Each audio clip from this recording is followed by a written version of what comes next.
नमस्कार, मैं उदय आपके अपने YouTube चैनल प्रोमिनेंट क्लासेस में आप सभी का स्वागत करता हूं। दोस्तों, आज हम स्टार्ट करेंगे चैप्टर 3 समकालीन विश्व में अमेरिकी वर्चस्व। दोस्तों, इससे पहले मैंने 2 चैप्टर आप सभी को पढ़ा चुका हूं। यदि आपने मेरी वो वीडियोज़ नहीं देखी हैं तो आप उन्हें भी एक बार जाके ज़रूर देखिए। दोस्तों, यदि आप मेरे चैनल पर नए हैं तो प्लीज़ इसे लाइक एंड सब्सक्राइब कर लें तथा अपने दोस्तों में शेयर करना ना भूलें। आइए दोस्तों, आज की क्लास स्टार्ट करते हैं। जो हमारा पहला जो क्वेश्चन है वो ये है कि वर्चस्व किसे कहते हैं, यानी कि वर्चस्व का क्या अर्थ है। दोस्तों इसका क्या मतलब होता है, आइए समझने की कोशिश करते हैं। दोस्तों, विश्व यानी कि अंतर्राष्ट्रीय व्यवस्था में ताकत के एक ही केंद्र को वर्चस्व कहते हैं, अर्थात सबसे शक्तिशाली और ताकतवर को वर्चस्व कहते हैं। दोस्तों, आइए इसका क्वेश्चन नंबर 2 पढ़ते हैं। क्वेश्चन नंबर 2 क्या है? इसका जो क्वेश्चन नंबर 2 है वो हमसे यह क्या पूछ रहा है कि अमेरिकी वर्चस्व से क्या अभिप्राय है, यानी कि अमेरिकी वर्चस्व क्या होता है। दोस्तों, इसको समझने का प्रयास करते हैं। इसका आंसर हम किस तरह से लिखेंगे।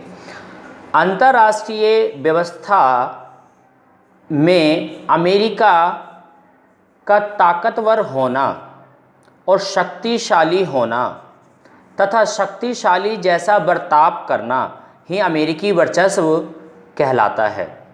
विश्व की राजनीति में अमेरिका का सैनिक, आर्थिक और सांस्कृतिक क्षेत्र में पूरे विश्व में दबदबा है। यही एक अमेरिकी वर्चस्व का रूप है। आइए तीसरा क्वेश्चन पढ़ते हैं। तीसरा जो हमारा क्वेश्चन है वो ये है कि नई विश्व व्यवस्था की शुरुआत का क्या अर्थ है, यानी कि नई विश्व व्यवस्था की शुरुआत का क्या अर्थ है।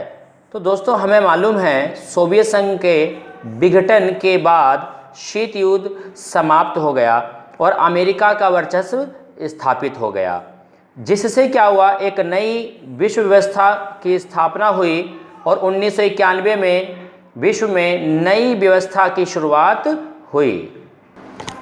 आइए क्वेश्चन नंबर 4 पढ़ते हैं। क्वेश्चन नंबर 4 हमसे पूछ रहा है प्रथम खाड़ी युद्ध किसे कहते हैं। दोस्तों, आपको मैं बता दूं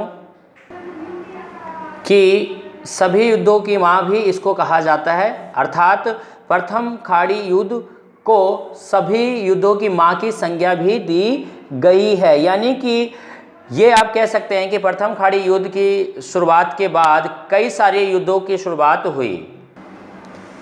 इसके आंसर में हम क्या लिखेंगे, आइए देखते हैं। दोस्तों, मैं आपको बता दूं, इराक और कुवैत के युद्ध को ही प्रथम खाड़ी युद्ध कहते हैं।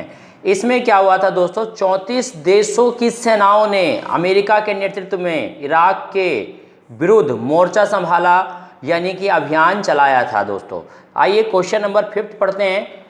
क्या हमसे पूछ रहा है, क्वेश्चन नंबर जो 5 है हमारा वो ये है ऑपरेशन डेजर्ट स्टॉर्म क्या है, ये इसका क्या अर्थ है। तो दोस्तों, इसका आंसर हम किस प्रकार से लिखते हैं, देखिए। इराक ने कुवैत पर हमला किया तो संयुक्त राष्ट्र अमेरिका यानी कि संयुक्त राष्ट्र संघ यानी कि यूएनओ ने इराक के विरुद्ध अभियान चलाया, यानी इराक के खिलाफ अभियान चलाया।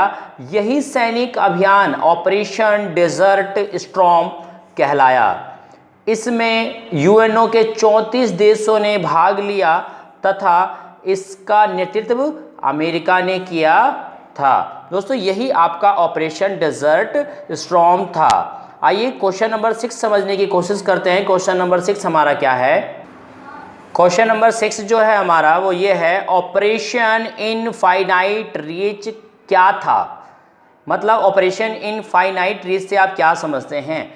इसके आंसर में दोस्तों हम क्या लिखेंगे, देखिए। अमेरिका द्वारा सूडान और अफगानिस्तान के अलकायदा आतंकवादी संगठन के ठिकानों पर हमले किए गए, यही ऑपरेशन इनफाइनाइट रीच था। और इसका उद्देश्य क्या था दोस्तों, इसका उद्देश्य था आतंकवाद को समाप्त करना था। आइए दोस्तों क्वेश्चन नंबर 7 देखते हैं। क्वेश्चन नंबर 7 जो है हमारा वो ये है कि वर्ल्ड ट्रेड सेंटर यानी WTO पर 9/11 के आक्रमण में कितने लोग मारे गए?